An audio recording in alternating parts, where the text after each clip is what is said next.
నేను రైతు సోదరులందరినీ విజ్ఞప్తి చేస్తున్నా, మన మీద ఎన్ని కేసులు పెట్టినా సిద్ధంగా ఉండాలి. కేసులో భయపడద్దు. ఇలా దయాకర్ కేసులో పోయిండు, అదే తిరిగా చిన్నమడుగులు పోయిండు. నేను ఒకటే రిక్వెస్ట్ చేస్తున్నా, ప్రెస్ మీడియా వాళ్ళు కూడా పోయిండ్రు మన కోసం పోరాటం చేస్తే. రిక్వెస్ట్ చేస్తున్నా, దేనికైనా తెగిద్దామా లేదా?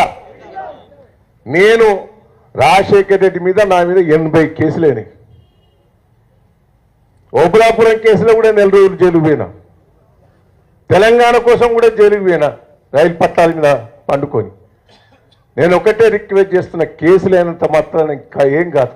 మనం ఎవరిని సొమ్ము తింటలేం, ఎవరిని మోసం చేస్తలేం. తప్పుడు కేసులలో పోతే అది తప్పదు. ప్రజల కోసం కేసులు జైళ్ళ పాలైతే అప్పుడే వీరుడు అని కూడా ఈ సందర్భంగా మీకు తెలియజేస్తున్న. వీరుడు రేవంత్ తీరుగా దొంగలోట్లతో కేసులు పోవద్దు. పైసలు లాలొచ్చిపడే కేసులు కాదు, న్యాయమైన కేసులకు మనం పోదాం. దొంగతనం చేసినోడే ముఖ్యమంత్రి. ప్రజల కోసం బోర్డు చేస్తే అది చరిత్రలో మిగిలిపోతుందని కూడా ఈ సందర్భంగా, ఏం పదవి రాకపోవచ్చు కానీ మీ మనవరాలు చెప్తారు, మనం చనిపోయిన తర్వాత మా తాత ఫలానా కోసం ప్రజల కోసం పోరాటం చేసి జైలుకు పోయింది అనేది గొప్పగా ఉంటుందని కూడా ఈ సందర్భంగా ఇంతవరకు కొన్ని కోరైపోయి చెప్పుకున్నాం. వాళ్ళందరూ కూడా ఎందుకు పోయిండ్రు? ప్రజల కోసం పోయింది కాబట్టి ఇలా వాళ్ళకు గుర్తించుకుంటాను. మనం నీళ్ళ కోసం ప్రజల కోసం ఎవరు కూడా కాంప్రమైజ్ కావద్దు.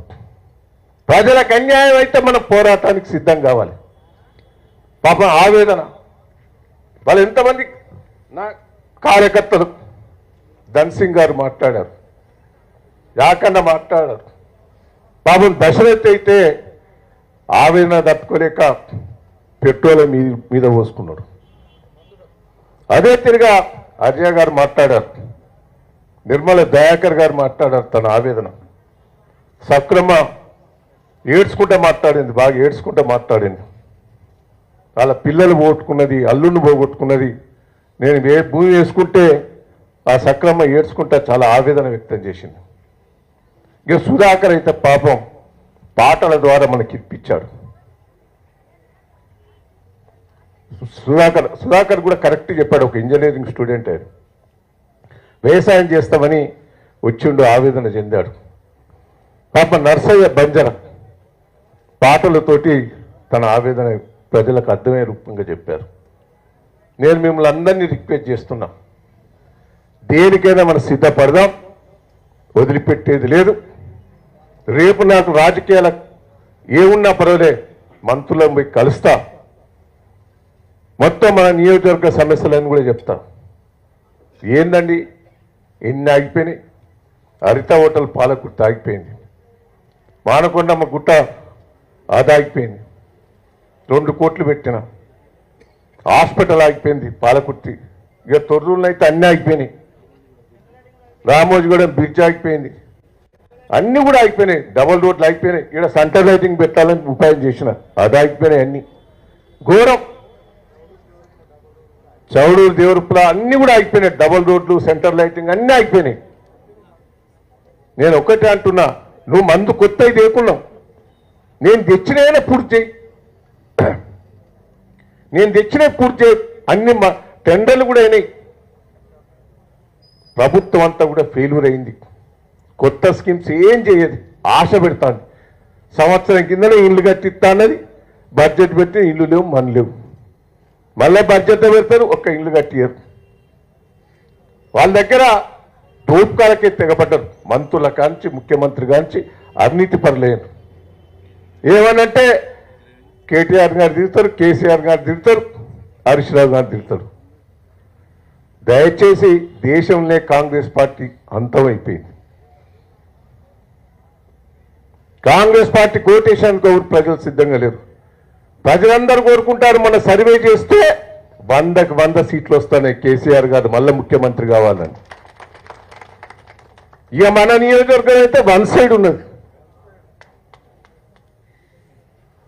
మన సైడ్ ఉండదని మనం బండొద్దు. ప్రజల కోసం పోరాటం చేయాలి, ప్రజల కోసం మనం కష్టపడాలి, ప్రజల ఆవేదనను ధైర్యం చెప్పాలి.